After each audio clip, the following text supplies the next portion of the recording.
Bueno, buenos días.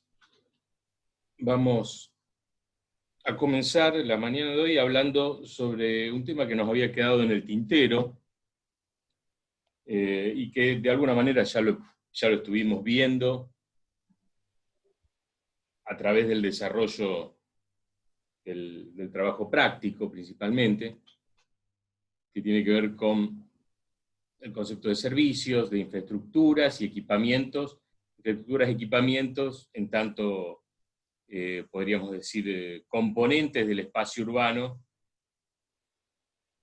directamente relacionados con la provisión de determinados servicios. Hay algunos conceptos básicos cuando se habla de estas categorías que es importante considerar, ¿no? Primero, el concepto de necesidad o de necesidad fundamental,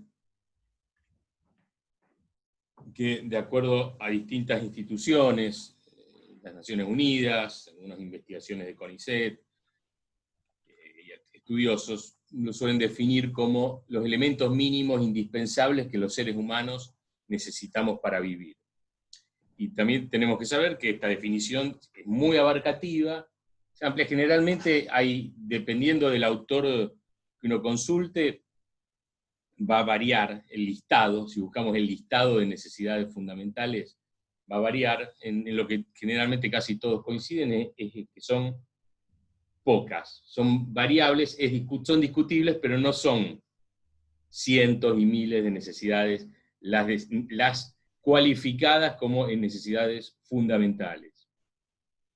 Y generalmente todos coinciden en estas tres cuestiones, que son simultáneas, o sea, las necesidades que son fundamentales se dan todas en el mismo tiempo, se superponen entre sí, no hay un momento donde una se apaga y se enciende otra. Son complementarias, esto quiere decir que si hay una que no está satisfecha, o podríamos decir, la insatisfacción con respecto a una suele acarrear la insatisfacción de muchas otras, como que la satisfacción de estas necesidades van necesariamente encadenadas. Y hay otra cuestión que, en torno a la cual la mayoría de los autores acuerdan, pero que sí podría prestarse a un mayor grado de polémica o de discusión, que es que no son comercializables. No es admisible que sean comercializables en todo caso, porque muchas veces están comercializadas la satisfacción de estas necesidades, pero digo, daría una discusión más de corte ideológico, económico, ciertamente Ético. pragmático, en la cual no vamos a entrar ahora. Pero obviamente sí es importante saber que la comercialización en torno a al modo en que se satisfacen algunas de estas necesidades es algo polémico. Digo que digamos, es algo polémico y discutible. ¿Por qué? Porque en la realidad se da. Entonces hay que discutir eso. No se lo puede dar como una verdad dada, ¿no? Como la ley de la gravedad, sino como un posicionamiento.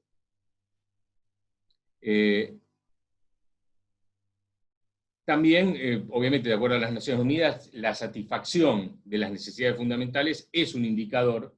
Nosotros estamos utilizando indicadores constantemente para medir la calidad urbana. Bueno, la satisfacción de necesidades fundamentales es un indicador para distinguir entre distintos estratos de población, ¿no?, que se hallan en la pobreza. Siempre hablamos de población con necesidades básicas insatisfechas. Habrán escuchado hablar de ese concepto y habrán leído sobre eso. Ya no se trata de definir la pobreza únicamente en función de los ingresos, sino también de la satisfacción de otro tipo de necesidades que se consideran fundamentales, que muchas veces se van agrupando estas necesidades en torno a, podríamos decir, nueve categorías. Hay necesidades que tienen que ver con la subsistencia, con la protección, con el afecto, con la participación, con el ocio, con el entendimiento, que tendría que ver con la educación, con la creación, o sea, la posibilidad de crear, de generar cosas nuevas, con la identidad, todos tenemos una identidad, una historia personal, y con la libertad. Hay, si queremos clarificarlo un poco más, hay una pirámide ya clásica propuesta por el psicólogo norteamericano Abraham Maslow a mediados del siglo XX, donde él clasifica las necesidades de acuerdo a niveles, a 5 niveles. Hay algunas que están en la base y que son, digamos, las que están en la base son las que se caracterizan por la urgencia que tienen en lo que se refiere a la necesidad de recibir una respuesta. Son necesidades urgentes, son fisiológicas, tienen que ver con la alimentación, tienen que ver con poder respirar, con poder dormir, incluso con poder descansar, tener el descanso necesario, etc. Hay un segundo nivel que también requiere respuestas relativamente urgentes, que tienen que ver con la seguridad, seguridad social, podríamos decir, seguridad ante las inclemencias climáticas, ante el frío, ante el calor, ante inundaciones, seguridad física nuestra, seguridad también de nuestra propiedad. Hay un tercer nivel que son las sociales, que tiene que ver con nuestra necesidad de sociabilización, de tener amistades. Hay algunos que incluyen, algunos autores, no recuerdo lo que planteaba Maslow, algunos autores que las necesidades referidas al sexo están en el tercer nivel y hay otros autores que las ponen en el primer nivel. Y en este contexto no se admiten chistes al respecto. Y en el nivel 4, Maslow propone aquellas necesidades que tienen que ver con el reconocimiento, o sea, todos pertenecemos a un determinado grupo social, a una determinada sociedad, y tenemos necesidad de que se nos reconozca como tales, lo que tiene que ver con lo que hablábamos antes de la identidad, ¿no? Tenemos una identidad personal, tenemos una historia personal, y aspiramos a que sean respetadas, ¿no? Y también nuestras libertades. Y finalmente, la más difícil de medir de las necesidades que plantea Maslow, la del nivel 5, que tiene que ver con la autorrealización. Digo, es la más difícil de medir porque tiene que ver con cuestiones subjetivas, principalmente, de cada individuo. Bueno, si entramos en términos urbanísticos, una institución que era la GESCAL, Gestione Case per i Laboratori, que era un instituto italiano de la década del 60, que se dedicaba a la gestión de viviendas para la clase trabajadora, en sus distintos documentos, que trataban cuestiones urbanísticas y de acceso a la vivienda, clasificaba muy genéricamente las necesidades en dos tipos de necesidades: necesidades básicas y necesidades elevadas. Las necesidades básicas son las que obviamente Maslow identificaría con su primera o su segundo nivel, y las elevadas son aquellas que pueden satisfacerse de manera un poco diferida, ¿no? Podríamos, ya que estamos hablando de italiano, bueno, recuerden el viejo refrán que habrán escuchado tantas veces: primo mangiare, dopo filosofare. Un poco a eso hace referencia. Por supuesto que vivimos en sociedades complejas, en sociedades dinámicas que van cambiando constantemente, y lo que muchas veces hoy en día ustedes consideran a lo mejor una necesidad fundamental, hace 50 años atrás no era para nada considerada una necesidad fundamental. Estas cuestiones son relativas. Por supuesto que hay necesidades que no cambian a lo largo de la historia. En general, las llamadas necesidades básicas no cambian. Comer, las del primer nivel de Maslow: comer, dormir, descansar, respirar, etc. ¿Por qué nos interesa esto en términos urbanísticos? Bueno, porque muchas veces la satisfacción de determinadas necesidades constituye la base de los estándares urbanísticos que definen lo que entendemos como calidad de vida de una población. Eso es lo que ustedes están analizando muchas veces cuando analizan accesibilidad de la población a determinados equipamientos, accesibilidad de la población a determinados comercios de uso diarios, a espacios verdes, etc. ¿Qué posibilidad tenemos o con qué facilidad podemos satisfacer determinadas necesidades que hacen a lo urbano? Y generalmente asumimos que el responsable de dar respuesta a esas actividades, a esos servicios, a esas necesidades, es el Estado. El Estado, como organización, ustedes saben que tiene funciones públicas y hay también lo que llamamos servicios públicos. Cuando hablamos de funciones públicas, hablamos de potestades que tiene el Estado. El Estado tiene la potestad de cobrarnos impuestos, por ejemplo. El Estado tiene la potestad de ejercer la violencia, si es necesario, para mantener el orden. O sea, de hecho, tiene el uso monopólico en una sociedad civilizada y organizada del uso de la violencia para mantener el orden social. Pero también tiene algunas obligaciones, que son prestaciones, que son los servicios públicos. Tiene la obligación de prestar determinados servicios públicos, que son exactamente las actividades destinadas a la satisfacción de las diferentes necesidades humanas en una sociedad determinada. Recuerden esto. Esto tiene que ver con lo que yo decía antes, ¿no? Las sociedades van modificándose en el tiempo, y van modificándose no solamente las necesidades, sino también, y sobre todo, el modo en que se van satisfaciendo dichas necesidades. Por eso cada vez que hablamos de necesidades y de servicios destinados a satisfacerlas, siempre tenemos que contextualizar. Es decir, bueno, ¿de qué sociedad estamos hablando? ¿Qué sociedad en términos de qué país? Y también de qué época histórica, sobre todo. Y eso digo, sobre todo en una época signada por los procesos globalizadores, ¿no? Carlo Eimonino, en su libro clásico El significado de las ciudades, clasifica los distintos servicios de acuerdo a dos categorías. Habla de servicios privados y servicios públicos. Estas dos calificaciones que usa Eimonino hacen referencia, tienen que ver con los aspectos jurídicos, con la forma en la que el servicio se presta y con la forma en la que el servicio se gestiona. Hay servicios que están concesionados, son servicios públicos, pero que están concesionados a empresas privadas.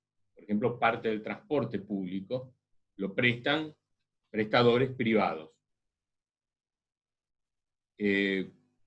Cuando se corte el link, recuerden, volvemos a entrar al mismo. Mientras que hay otras prestaciones de servicios que son directamente tomadas a cargo del propio Estado. Por ejemplo, la seguridad en general. Aunque hay casos donde hay la prestación de determinados servicios que tienen que ver con la seguridad, como el servicio penitenciario, en algunos países está también, digamos, tercerizada.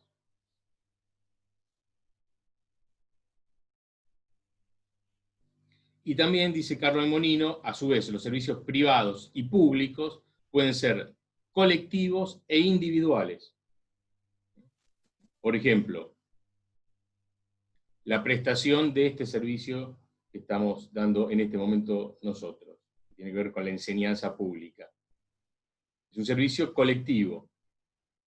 Ustedes no me contratan a mí o a ninguno de los docentes de la cátedra de manera individual para que vayamos y les demos clases particulares.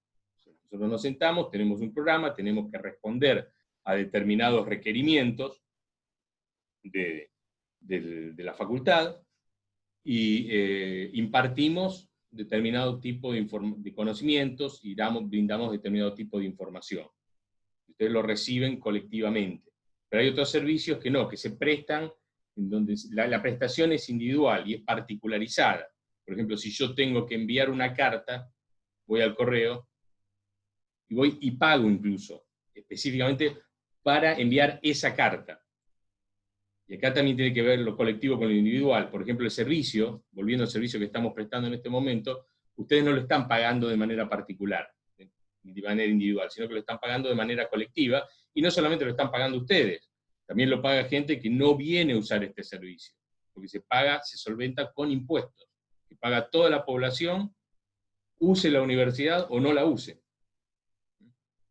Por eso cuando hablamos de servicios colectivos individuales, tiene que ver con el modo en el que el servicio se satisface y también en cómo se sustenta económicamente ese servicio.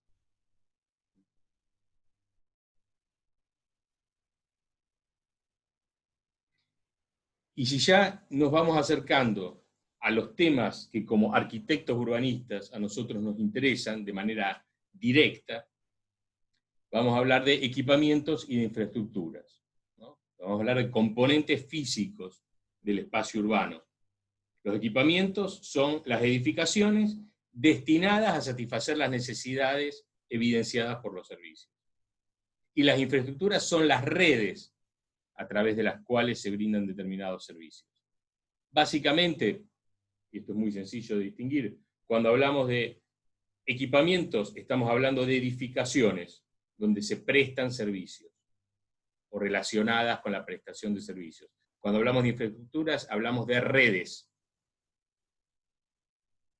Podríamos establecer una relación así, para decirlo de manera sencilla, ¿no?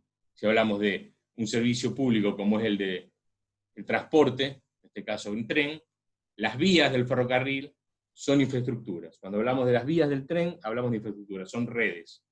Cuando hablamos de una estación de tren, estamos hablando de un equipamiento. Si hablamos del servicio de prestación de energía eléctrica, cuando hablamos de los cables de alta tensión que transmiten la electricidad, estamos hablando de redes, de infraestructuras.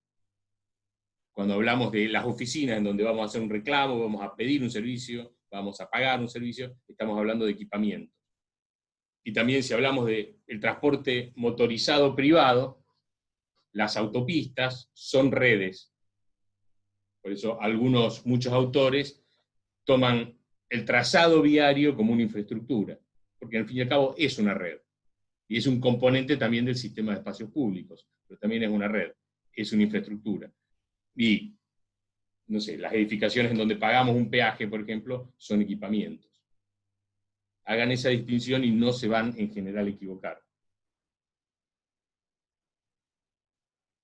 Yo antes decía que cuando hablábamos de servicios, era importante analizar el contexto en el cual se prestaban, ¿no? Porque las necesidades van cambiando de época en época, de generación en generación, y también de geografía en geografía, y también, sobre todo, van cambiando los modos de satisfacer esas necesidades. Un autor que murió no hace mucho, William Mitchell, proponía que un sistema de servicios consiste básicamente se compone de tres elementos: proveedores del servicio, consumidores del servicio y los medios de conexión entre ambos. ¿Cómo están conectados ambos? El cómo, el modo. Y los diversos modelos de servicios, los distintos tipos de servicios de conexión, definen cómo es la tipología elemental del sistema de servicios. Y básicamente hay dos: servicios que se prestan de manera centralizada o servicios que tienden a un determinado grado de descentralización para ser prestado, en lo que se refiere a la prestación. Ahí vemos, el círculo negro sería el proveedor, los círculos más pequeños serían los usuarios, y las líneas son las conexiones entre ambos, cómo están organizadas. Y lo que tenemos que pensar es que los cambios que se van dando en el tiempo, en el cómo se van realizando, están directamente vinculados con lo que François Ayer, algo que veremos más adelante, en el poco tiempo que nos queda de clases, en otro teórico, François Ayer llama proceso de modernización.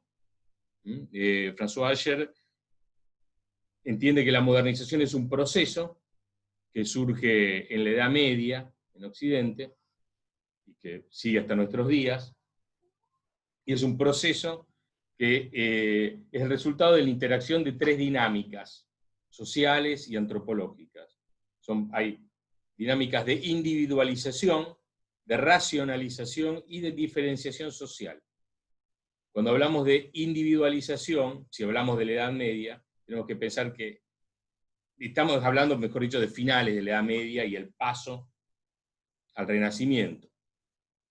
¿Cuál es el gran cambio sobre el cual ustedes habrán escuchado muchas veces hablar? Es el paso de una forma de ver el mundo en donde el individuo está en el centro del universo, el ser humano, ya no la colectividad, sino el individuo.